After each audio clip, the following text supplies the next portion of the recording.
Assalamualaikum warahmatullahi wabarakatuh. Perkenalkan, nama saya Dewi Rahmatika. Saya dari kelas 10 MIPA 5 yang akan mempresentasikan tentang masyarakat Mekah sebelum Islam. Jazirah Arab. Jazirah artinya semenanjung dan Arab artinya sahar. Jadi Jazirah Arab artinya semenanjung Sahara. Dikatakan demikian karena Jazirah Arab memang sebagian besar wilayahnya terdiri dari Sahara, yakni padang pasir. Oleh karena itu Jazirah Arab disebut juga Jazirah Padang Pasir. Dan yang kedua yaitu negara atau kerajaan sekitar Jazirah Arab. Sebelum datangnya Islam, Jazirah Arab telah memiliki jalur-jalur hubungan perdagangan dengan negara-negara luar yang meliputi Syam, Bahrain dan Persia, Sundan dan Habsyi, Yaman dan Oman. Perdagangan. Kondisi masyarakat Mekah sebelum Islam. Peradaban bangsa Arab. Sebelum peradaban Islam memecah di tengah-tengah masyarakat Arab, bangsa Arab sebenarnya telah mengenal kehidupan politik, sosial, ekonomi, bahasa, seni, dan penggunaan metode berpikir meskipun masih sederhana. Kehidupan sosial ekonomi masyarakat Arab sangat ditentukan dengan kondisi dan letak geografis negara-negara Arab itu sendiri. Bagi masyarakat pendalaman, yaitu masyarakat Baduy, kehidupan sosial ekonomi mereka biasanya dilakukan melalui sektor pertanian, terutama mereka yang mendiami daerah subur di sekitar Oase. Di kota Mekah terdapat pusat perdagangan yaitu Pasar Ukaz yang dibuka pada bulan-bulan tertentu seperti Zulqa'dah, Zulhijjah, dan Muharram. Di samping itu, pada bulan-bulan tersebut untuk melaksanakan ibadah haji. Dalam bidang sosial politik, masyarakat Arab pada masa jahiliyah tidak memiliki sistem pemerintahan yang mapan. Di samping itu, bangsa Arab sebelum Islam juga telah mampu mengembangkan ilmu pengetahuan. Yang kedua yaitu agama dan kepercayaan bangsa Arab. Sebagaimana sudah kita ketahui bahwa dalam cerita para nabi sudah ada beberapa nabi yang diturunkan di negeri Arab, di antaranya Nabi Ibrahim, karena sejak awal ajaran tauhid atau tertanam di masyarakat Arab, dan ajaran Nabi Ibrahim alaihissalam juga disebut ajaran agama Hanif, artinya yang benar dan lurus. Sejak itulah bangsa Arab menyembah berhala. Ketika bangsa Quraisy berkuasa lagi di Hijaz, di sekeliling Ka'bah sudah penuh dengan berhala yang berjumlah lebih dari 360 buah. Di samping banyak lagi berhala-berhala lain, di antaranya yang penting yaitu Lata, tempatnya di Thaif, Uzza, tempatnya di Hijaz, kedudukannya sesudah Hubal. Yang ketiga tempatnya di kota Madinah. Dan masih banyak lagi berhala-berhala yang lain seperti Asof, Nailah, Wud, Yahud, Suwa, dan yang lain-lain. Yang ketiga, keadaan sosial budaya bangsa Arab. Dalam bidang bahasa dan seni bangsa, orang-orang Arab pada masa pra-Islam sangat maju. Bahasa mereka sangat indah dan kaya. Syair-syair mereka sangat banyak. Dalam lingkungan mereka, seorang penyair sangat dihormati. Tiap tahun di Pasar Ukaz diadakan deklamasi sajak yang sangat luas. Yang keempat, kondisi politik masyarakat Arab sebelum Islam. Pada masyarakat Arab pra-Islam dapat dibagi berdasarkan teritorial kepada dua bagian, yaitu pendudukan kota Al-Hadarah yang tinggal di kota penjagaan Jazirah Arabia seperti Mekah, Madinah. Kota Mekah merupakan kota penghubung perniagaan utara dan selatan. Para pedagang dengan khalifah-khalifah yang berani membeli barang dagangan dari India dan Cina di Yaman dan menjualnya di Syria di utara. Kedua, penduduk pendalaman yang mengembara dari satu tempat ke tempat lain. Cara mereka hidup adalah nomaden, berpindah dari suatu daerah ke daerah lain. Dalam abad ke-5 Masehi, suku Quraisy tersebut kekuasaan Mekah dan Ka'bah dari Hukaz. Mekah mengalami kemajuan di bawah kekuasaan suku Quraisy. suku Quraisy mendirikan semacam pemerintahan. Selain itu, suku Quraisy mengatur urusan yang berkenaan dengan Ka'bah. Ada 10 jabatan tinggi yang dibagikan kepada kabilah dari suku Quraisy. Hijabah, Shikoyah, Diyat, Syirafah, Liwa, Rifadah, Nadwah, Khoiman, Hazinah. Terus putra dari 2 orang yang dikorbankan. Suku Quraisy ketika itu membanggakan Abdul Muthalib, yaitu kakeknya Rasulullah, dengan keturunan dan kekayaan. Ketika itu Abdul Muthalib bernazar, seandainya Allah memberinya rizki 10 anak laki-laki, maka ia akan menyembelih seseorang dari mereka untuk mendekatkan diri kepada Tuhan. Keinginannya itu terpenuhi. Ia dikaruniai 10 orang anak laki-laki yang salah satunya bernama Abdullah, ayahanda Rasulullah. Abdullah telah menjalankan tugas dalam mengarungi bahtera kehidupan ini, dan setelah 3 bulan dari kehamilan Aminah yang mengandung Rasulullah, Abdullah keluar kota bersama rombongannya dagang ke negeri Syam. Masa-masa kehamilan telah usai, hari melahirkan telah tampak. Namun Aminah tidak merasakan sakit yang biasa dirasakan oleh para wanita ketika melahirkan. Menjelang fajar, tepatnya pada hari Senin tanggal 12 Rabiul Awal 571 Masehi yang bertepatan dengan tahun gajah, Aminah pun melahirkan anaknya. Kisah pasukan gajah.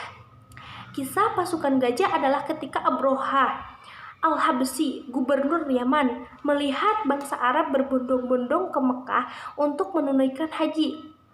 Maka ia membangun gereja besar di sana, dan ia ingin mengalihkan bangsa Arab untuk menunaikan ibadah haji di sana. Hal ini didengar oleh seseorang dari Bani Hinah, salah satu suku Quraisy. Lalu ia memasuki gereja tersebut dan melumuri temboknya dengan kotoran. Lalu setelah itu Allah mengutus kepada mereka burung-burung ababil yang berbondong-bondong untuk melempari mereka dengan batu yang berasal dari tanah yang terbakar. Sedangkan kaum Quraisy, mereka berpencar-pencar di jalan-jalan setapak yang ada pada kaki gunung dan berlindung di gunung-gunung. Mereka mengkhawatirkan diri mereka dari pasukan Abraha. Tatkala peristiwa itu menimpa pasukan Abraha, barulah mereka mulai kembali ke rumah mereka masing-masing dengan selamat. Peristiwa itu terjadi 50 hari sebelum kelahiran Nabi Muhammad. Dan salah satu dari mereka bernama Halimah As-Sa'diyah. Pada mulanya Halimah juga berpaling sebagaimana yang lainnya. Akan tetapi setelah ia mengelilingi beberapa rumah, ternyata ia tidak mendapatkan yang dicari dan tidak menjumpai bayi yang akan dibawa untuk disusui agar upahnya dapat meringankan kesulitan dan kerasnya kehidupan. Halimah datang ke Mekah bersama suaminya dengan mengendarai seekor unta kurus dan sangat lamban. Sementara dalam perjalanan pulangnya, ia menggendong Rasulullah dalam pangkuannya. Namun unta tersebut berlari dengan kencang dan semua hewan tunggangan lainnya tertinggal di belakangnya, yang membuat heran teman-teman seperjalanannya. Peristiwa penting sebelum kenabian. Pada suatu hari, ketika itu Muhammad mendekati usia 4 tahun. Tepatnya di saat beliau bersama putra Halimah bermain jauh dari perkemahan. Maka datanglah putra Halimah sambil berlari, sedang pada raut mukanya terlihat tanda-tanda kecemasan. Ia meminta agar Halimah menyusul saudaranya Muhammad. Lalu Halimah pun menanyakan tentang permasalahannya. Kemudian anak ini berkata, "Sungguh, saya melihat 2 orang laki-laki berpakaian putih. Mereka mengambil dadanya Rasulullah dan meletakkannya. Lalu mereka membelah dadanya. Lalu Muhammad memberitahukan bahwasannya dia dalam keadaan baik-baik saja dan tidak menceritakan bahwa ada 2 orang laki-laki berpakaian putih yang membelah dadanya untuk mengeluarkan hatinya. Halimah berusaha meraba-raba tempat dada yang dibelah. Ia tidak melihat bekas sedikit pun. Kemudian ia kembali bersama Muhammad ke rumahnya. Aminah keluar bersama putranya yang yatim itu ke Yasrib untuk mengunjungi paman-pamannya dari Bani Najjar dan menetapkan beberapa hari di sana. Dan dalam perjalanan pulangnya, ajal pun menjemput, yaitu di tempat yang bernama Abwa, dan di tempat itu pula dia dikebumikan. Muhammad berpisah dengan ibunya dalam usia 4 tahun. Dan di tangan kakeknya Abdul Muthalib ia mendapatkan gantinya. Lalu Abdul Muthalib menjaga, mengasuh, dan memberikan kasih sayang kepadanya. Setelah genap usia 6 tahun, kakeknya pun meninggal dunia. Setelah itu, pamannya Abu Thalib yang mengasuhnya. Sekalipun ia mempunyai banyak tanggung jawab dan harta sedikit, pamannya demikian pula istrinya memperlakukannya seperti salah satu anak-anak mereka. Setelah melewati masa remaja, Nabi Muhammad SAW beranjak dewasa. Nabi Muhammad mulai mencari biaya hidupnya sendiri. Maka mulailah beliau berpergian untuk bekerja dan berusaha. Beliau bekerja sebagai pengembala kambing bagi beberapa orang Quraisy yang menerima upahnya.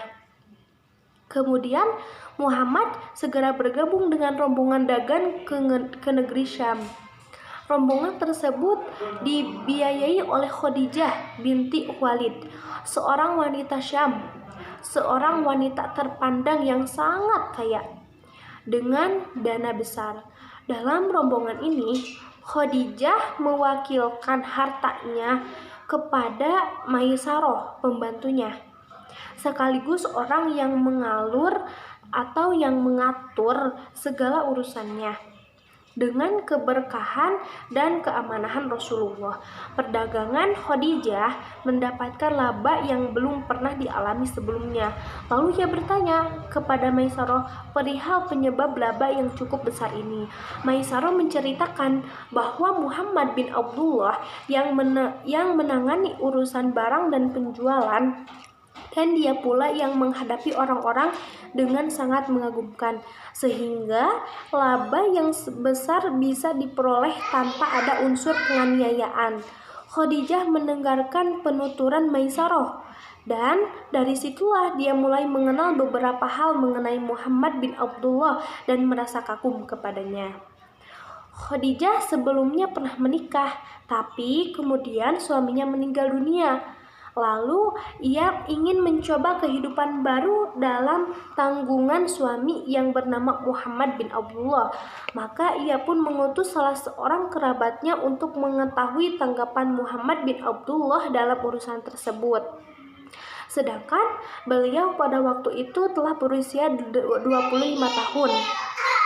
Kemudian datanglah seorang wanita untuk menawarkan kepada beliau agar mau menikah dengan Khadijah, dan beliau pun menyetujuinya.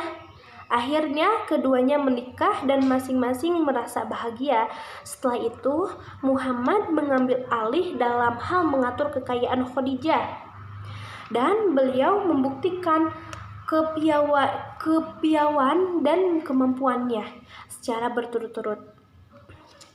Khadijah hamil dan melahirkan hingga memiliki beberapa orang putri yang bernama Zainab, Ruqayyah, Ummu Kulsum, dan Fatimah, serta 2 orang putra yang bernama Qasim dan Abdullah yang keduanya meninggal dunia ketika masih sangat kecil.